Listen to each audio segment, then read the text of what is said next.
Guys તો જો અત્યારે તો પાછી હું છે ને આંટીના ઘરે આવી ગઈ. આજે જમવાનું આવ્યા છે, જમવાનું રેડી થઈ ગયું છે. આજે છે 11 પૂરી કરી છે ફરાળી, પછી બીજું શું કર્યું હે, સૂકી ભાજી છે, પછી છે ખી, આ હું હે કઢી, આ ચટણી છે, આ છે પછી છાશ, કઢી, માંડવી પાક, કેળાની વેફર, એવું બધું કર્યું છે. હજી જો છાશ ને એવું કંઈક કાઢે હે. આજુ હવે જો જમવા બધા બેસી ગયા. આજે છે ને 11 છે. 11 શું કામ રે, જેને ખબર હોય કમેન્ટમાં જરૂરથી કહેજો. જો અત્યારે મસ્ત પૂરી, ફરાળી પૂરી છે, ફરાળી લોટી, ચેવડો, સૂકી ભાજી, કેળાની વેફર, આ છે માંડવી પાક, આ છે કઢી. મને બહુ ભાવે ને એટલે આપણે થોડીક જ લીધી. છાશ તો મસ્ત જો જમવા બેસી ગયા. અહીંયા છે ફઈ, એ પણ જમવા બેસી ગયા. કાકા છે એના ઘરે છે આજે જમવાનું, તો જમવા બધા બેસી ગયા. હવે આંટી તો આમ તેમ આટા મારે, જ્યારે આવે ત્યારે ખબર નહીં હોય ક્યારે જમવા બેહે. મસ્ત જમી કાઢવીને મસ્ત નવરા થઈ ગયા છે. બધી વાતો હાલે છે. તમે વ્લોગમાં છે ને કન્ટિન્યુ રહેજો. અહીં જો કાકા સુઈ ગયા હે, વ્લોગમાં તમે કન્ટિન્યુ રહેજો. આજ સાંજે મસ્ત એકદમ આમ તમે જુઓ ને સરપ્રાઈઝ તમને આપે છે. મારી એક મસ્ત મજાની ટ્રીપ થવાની છે. ક્યાંય નહીં કહું પણ તમને લોકેશન જોવો ઓટોમેટિક તમને ખબર પડી જાય કે મારે ક્યાં જવાનું છે. તો અત્યારે ચલો જમીને મસ્ત નવરા થઈ ગયા. હવે ઘર તરફ જઈએ આપણે, કામ બામ બતાવવાના છે બધા મસ્ત. જો હવે રેડી વેડી થઈને મોટા ફઈ બીજા ફઈ આવી ગયા છે. જો કેટલી બધી વસ્તુ લેવા, સાડીઓ લઈ આવ્યા અહીંયાની હાટ.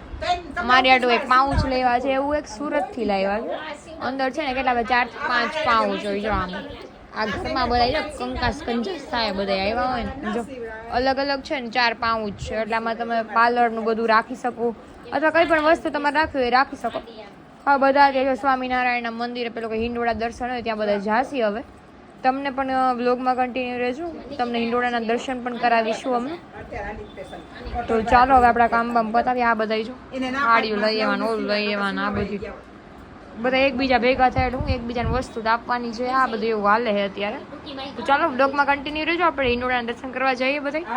તેથી સ્વામીના મંદિરે જો સ્વામીના મંદિર આવી પણ ગયું છે મસ્ત મજાનું.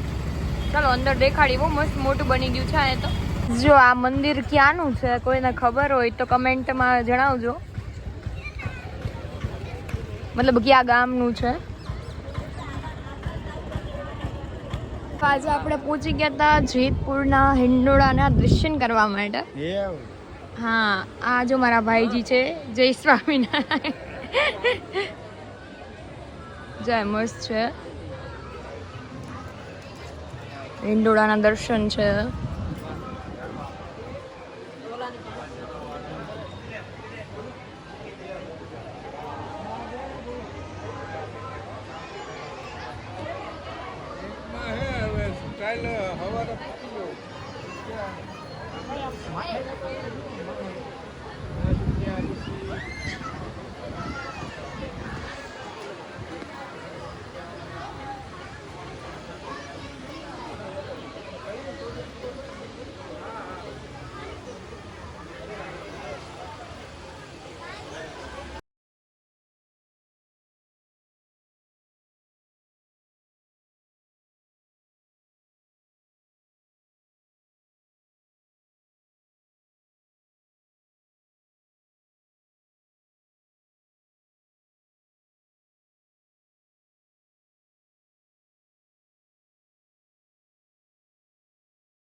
મસ્ત આવે છે ને ઘરે પાછા આવી અને જમવાનું બનાવવા માંડ્યા છે. તો ગાઈસ જો મસ્ત હવે છે ને સ્વામીના મંદિરેથી હિંડોળાના દર્શન કરી અને હવે છે ને ઘરે આવી ગયા છીએ. પપ્પાને એકટાનું છે, તેમના માટે ખબર છે આપણે બાજરાનો રોટલો અને શાક કરું છું.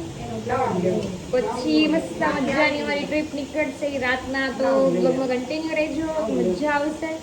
કદાચ હું આજના બ્લોગમાં પણ કહી શકું અને કાં તો પછી કાલના બ્લોગમાં પણ તમને કહીશ કે અમે ક્યાં જઈશું. જે લોકો જોશે ને ખબર પડી જ જશે કે હું કઈ જગ્યાએ જાઉં છું. મારા કોઈને જે બધા આવે છે એ બધુંનો સામાન ને બધું પેક કરે છે. મારે બધું સામાન પેક કરવાનો બાકી છે. જલ્દી જલ્દી કરી બસ આપણે સામાન પેક કરી લઈએ.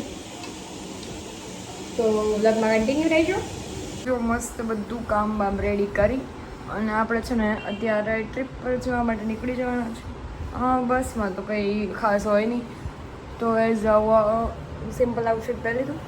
તો મસ્ત હવે જો આપણે જવાના છીએ, અને કયું લોકેશન છે તમે જોશો એટલે તમને ખબર પડી જ જશે. તો કમેન્ટ કરજો કે લોકેશન કયું છે. ત્યાંથી કોઈ મારો બ્લોગ જોતા હોય તો પણ લોકો તમે કમેન્ટ કરજો. તો ચાલો હવે આપણે મળીશું મસ્ત મજાનું લોકેશન. ઓકે ચલો તો જઈએ આપણે મસ્ત.